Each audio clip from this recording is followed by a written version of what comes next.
यहाँ दे दो, पीले भैया को दे देंगे। बोलो। राधे राधे गुरुजी जी। आपका चौड़े में प्रणाम। गुरुजी हमारा प्रश्न है कि जो सनातन के ऊपर में जो आदमी आवाज़ उठाता है, ठीक है मानते हैं, हमारे सरकारें अपाइज हो गई है, लंगड़ी बहरी सब कुछ है। हम इसलिए पूछ रहे हैं कि हमसे पूछिए आप ये क्यों बोले आप ऐसे हमारे।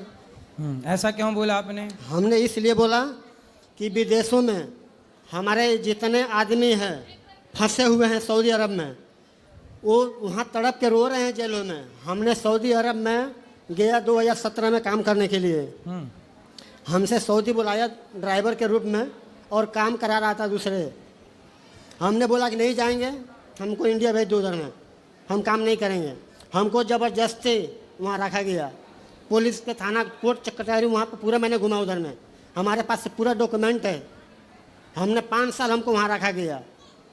लास्ट में हमने पूरा पुलिस वाले कैसे किया, पुलिस वाले अपने कैप्चर में लिया कि तुम्हारा हिसाब हम दिलवा देते हैं, तुम चले जाओ। हमको वहाँ पर कम से कम 55 दिन उधर थाने में बंद करके रखा गया। तो आप लोग काय के लिए गए थे सऊदी अरब? अपने बच्चे के भविष्य के लिए गए थे, परिवार चलाने के लिए गए थे सर। तो पैसे जो लेके कौन गया था वहाँ आपको? हमको दोनों ऑफिस वाले ने भेजा था। कौन ऑफिस वाले? दिल्ली के ऑफिस वाले ने। आपको एक बात बता दूं, भारत विदेश के नाम पर अमेरिका, लंदन, जापान और कहीं कहीं के नाम पे भारत के युवा लड़के लोग ना, ऐसे लोग ले जाते हैं और वहाँ ले जाके इनसे खूब काम कराते हैं। बंदी टाइप के ये बन के रहते हैं। इसलिए आपके पास यदि सब कुछ है, ओरिजिनल कागज हैं, अपने बल पर आप जा रहे हैं, तो जाइए भारत से बाहर किसी भी देश में काम करिए, पैसा कमाइए। लेकिन किसी एजेंट के भरोसे जा रहे हैं तो आप ये समझ लीजिए कि वो एजेंट आपको बेच सकता है, आपको पता ही नहीं लगेगा, और वो आपको लाख, 2 लाख, 10 लाख में बेच देगा, फिर आप कुछ नहीं कर सकते। इसलिए इस तरह से जान जोखिम में डालकर और कानून को हाथ में लेकर कभी यात्रा नहीं करनी चाहिए इस तरह की। आपके सामर्थ्य है तो आप जाओ, ओरिजिनल कागज लेके जाओ। गुरुजी हमने एम्बेसी को भी सहारा लिया, एम्बेसी भी नहीं गया हमको। एम्बेसी को हमने बहुत फोन किया। तो आपको जिसने भेजा था उसके फिर आपने कान पकड़े? वो बोलता है हमको कि हम तुमने वीजा आया था, हमने भेज दिया तुमको। अभी बहुत आदमी वहाँ पर मर रहा है, उस पर अभी भी फंसे हुए हैं। अभी मैं अमेरिका गया था तो वहाँ एक जवान लड़का, पता है जो अमेरिका नहीं जा पाते ना, वीजा जिनका नहीं लग पाता, तो वो लड़के आजकल अमेरिका के जाने के नाम से ना 80 लाख रुपए उसने खर्च किए और नकली दस्तावेज बनवाए, और किसी देश से होते हुए जंगल वो अमेरिका पहुंचा।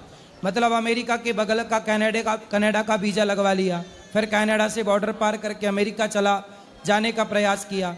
तो वो नाले अंदर जाते हैं और क्या क्या करके जाते हो, पकड़े जाते हैं, तो वहाँ दुर्दशा होती है। अब 80 लाख खर्च करके गया है तो क्या पाने गया है ये सोचो। लेकिन फिर भी जवान लड़के यहाँ पता नहीं क्यों नहीं काम करना चाह रहे हैं। सब अमेरिका और बाहर हवा बना रखा है अमेरिका को और दुनिया भर को।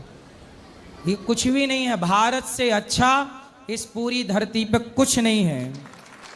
मैंने दुनिया देखी है, कुछ भारत से अच्छा कुछ भी नहीं है। अमेरिका जैसे देशों में यदि आप नहीं कमाओगे तो आप भूख से मर जाओगे, पर भारत में आप 1 साल मत कमाओ, 10 साल मत कमाओ, आप भूखे नहीं मर सकते भारत में। ये अंतर है।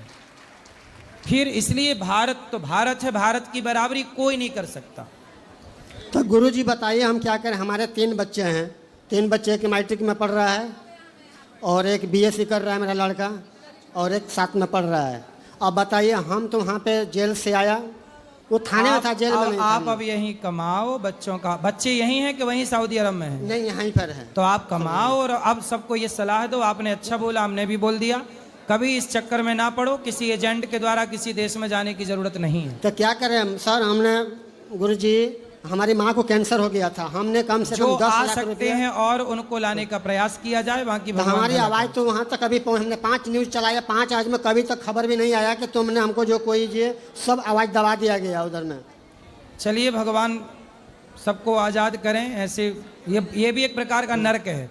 चलो भगवान